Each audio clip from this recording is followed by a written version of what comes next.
Good morning, students. I am your teacher Anil sir, and today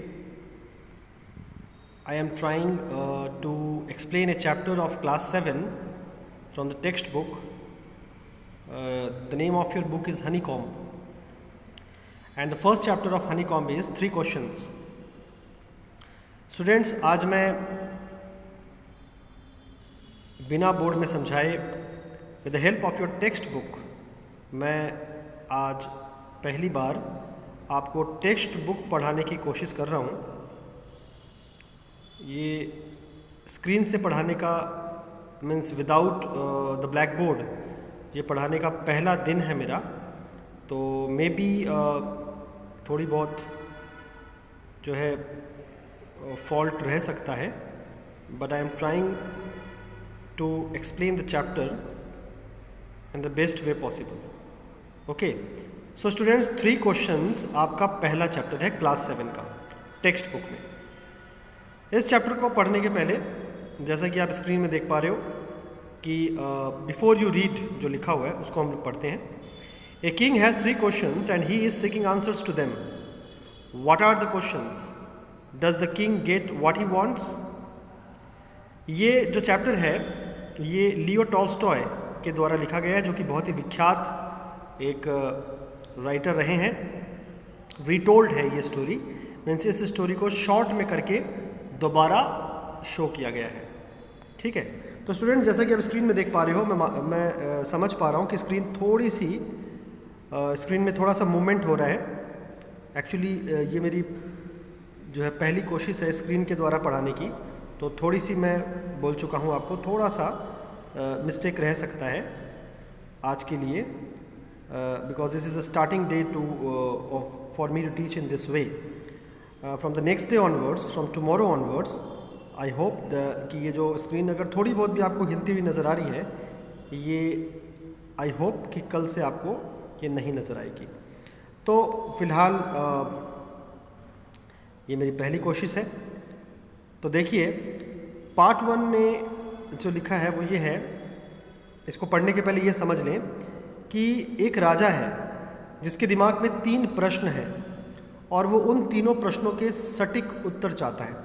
ठीक है, अब इस चैप्टर में हम लोग पढ़ने वाले हैं कि वो प्रश्न क्या है और क्या राजा को जो वो उत्तर चाहता है वो मिलते हैं।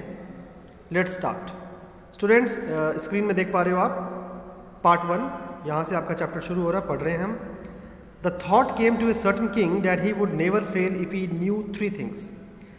These 3 things were: what is the right time to begin something? Which people should he listen to? What is the most important thing for him to do? Okay, एक राजा था जिसके दिमाग में अचानक एक दिन ख्याल आया कि अगर वो 3 प्रश्नों के उत्तर जान लेता है तो उसको जीवन में कभी हार नहीं मिलेगी। प्रश्न क्या क्या है? पहला उसके दिमाग में प्रश्न है कि what is the right time to begin something, किसी भी काम को शुरू करने का सही वक्त क्या है। दूसरा प्रश्न है which people should he listen to, किन लोगों को उसे सुनना चाहिए। And the third question is what is the most important thing for him to do, जीवन में उसके लिए सबसे इम्पॉर्टेंट कौन कौन से करने योग्य काम है। ये 3 सवाल उसके दिमाग में आए और उसे ऐसा लगा कि अगर वो इन तीनों के जवाब जान लेता है तो उसको जीवन में कोई हरा नहीं पाएगा। The king therefore sent messengers throughout his kingdom promising a large sum of money to anyone who would answer this 3 questions. Many wise men came to the king but they all answered his questions differently. तो students देखो हुआ क्या, राजा ने अपने बहुत सारे दूतों को अपने राज्य में जहां तहां भेजा और ये घोषणा करवा दी कि जो भी राज्य का व्यक्ति इन 3 प्रश्नों के सही सही जवाब देगा, राजा को संतुष्टि मिले ऐसे जवाब देगा, उसको बहुत अच्छा खासा इनाम मिलेगा, काफ़ी भारी मात्रा में पैसे दिए जाएंगे उसको। बहुत सारे बुद्धिमान लोग जो कि राजा के दरबार में जो राजा के राज्य में रहा करते थे, वो बारी बारी से राजा के पास मिलने आते रहे और राजा को अपने अपने तरीकों से जवाब देते रहे। सबके जवाब अलग अलग थे। अब आप नीचे देखते हैं, हम लोग थोड़ा सा स्क्रीन नीचे लाता हूं मैं। अब आप देखिए नेक्स्ट पार्ट जो है वो ये है कि in reply to the first question some said the king must prepare a time table and then follow it strictly. Only in this way, they said, could he do everything at its proper time. Others said that it was impossible to decide in advance the right time for doing something. The king should notice all that was going on, avoid foolish pleasures, and always do whatever seemed necessary at that time.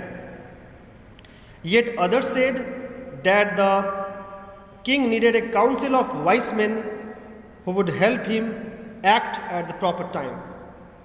This was because one man would find it impossible to decide correctly without help from others the right time for every action. तो students इस paragraph को थोड़ा समझते हैं, कुछ हिंदी में कुछ English में हम समझने की कोशिश करते हैं। राजा का जो पहला सवाल था कि किसी काम को शुरू करने का सही वक्त क्या है, उसके बदले में कुछ लोगों ने राजा को यह जवाब दिया कि राजा को एक समय सारणी यानी टाइम टेबल बना लेनी चाहिए और उस पर बहुत ही कठोरता से चलना चाहिए।